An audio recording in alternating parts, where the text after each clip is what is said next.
January 27th marks Holocaust Memorial Day, as states across the world honour the victims of one of the worst genocides in human history. During the Holocaust, millions of Jews and other minority groups were systematically killed by Nazi Germany over the course of 6 years. But how were the Nazis able to persecute and exterminate Jews on such a massive, devastating scale? And are the same tactics of dehumanization being used today to justify the ongoing massacre of Palestinians in Gaza? Dehumanization is often referenced when attempting to understand instances of mass violence against specific groups of people. Denying the humanity of one's enemies enables perpetrators of violence to overcome moral inhibitions against harming them, while also influencing the public to accept the violent acts being committed. The Nazis used a range of dehumanization techniques to desensitize the German population to Jewish suffering, and the same techniques are being used by Zionists today to justify Israel's war on Gaza, as well as its ongoing, violent occupation of Palestinian people and land. Following the end of World War I, Nazi propagandists cast Germany as the victim or potential victim of its European neighbours.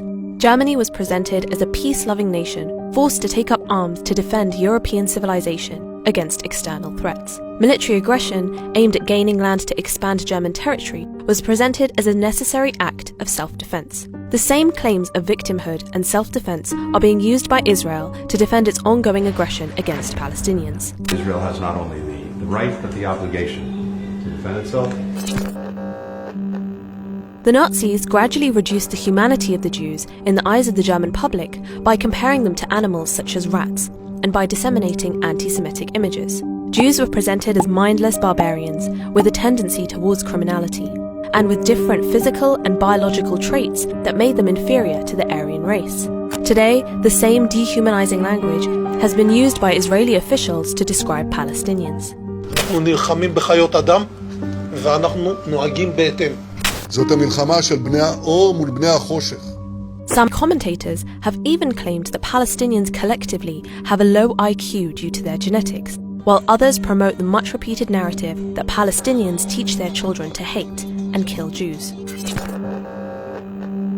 In Nazi Germany, film propaganda was instrumental in manipulating public opinion, with government-revised newsreels airing on a weekly basis.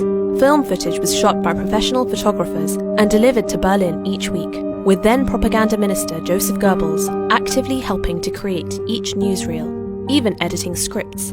Mobile cinema trucks held screenings even in rural areas of Germany, and films were translated into different languages to reach as wide of a public as possible. Today, Tel Aviv is also editing film and news pieces in order to frame its war on Gaza. Anchors wishing to report from Gaza are only allowed to do so under the supervision of the Israeli army, and must submit their footage to Israeli officials for review before broadcast. And in order to win international support, Israel produced and screened a heavily edited film on the October 7th attacks and staged short fictional films claiming to show what Hamas attacks would look like in other countries. Israel has also spent millions of dollars on YouTube ads, even targeting children's videos, in a bid to disseminate its narrative far and wide. In an effort to maintain support for its military offensives, the Nazis exaggerated and invented atrocities committed by the groups they wanted to exterminate, including Jewish refugees.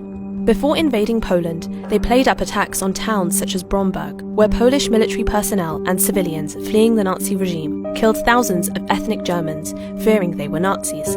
5,000 ethnic Germans were killed in the attacks, but the Nazis inflated that number, claiming that 58,000 had been killed, thereby justifying retaliation and the Nazi invasion of Poland. In a similar vein, Israeli and US officials continue to repeat already debunked stories that Hamas beheaded babies and committed mass rapes and mutilations during the October 7th attacks, in order to justify Israel's relentless bombardment of Gaza. The Nazis claimed that every allegation of Germany abusing the Jews was simply Allied propaganda. The official government narrative was presented as the only reliable narrative. Today, Israel has similarly sought to silence all other voices of dissent or those in support of Palestine. From claiming that the Gaza Ministry of Health's death toll figures cannot be trusted, to alleging that everyone, from journalists, UN officials and international human rights organizations, to the South African government itself, are affiliated with Hamas. Israel has even been trying to delegitimize international law amid South Africa's genocide case against Tel Aviv, with prominent analysts claiming that the International Court of Justice itself is anti-Semitic. אף אחד לא יעצור אותנו. לא האג, לא ציר הרשע, ולא אף אחד אחר. Holocaust Memorial Day seeks to encourage individuals and communities to reflect upon the consequences of discrimination, hatred, and prejudice. Never again is a phrase that appears at many Holocaust memorial sites, as a pledge never to allow such atrocities to occur again, ever. But today, with rhetoric strongly resembling that which led to the Holocaust echoing across Israeli and Western media, many Palestinians fear that never again doesn't actually mean never again for everyone.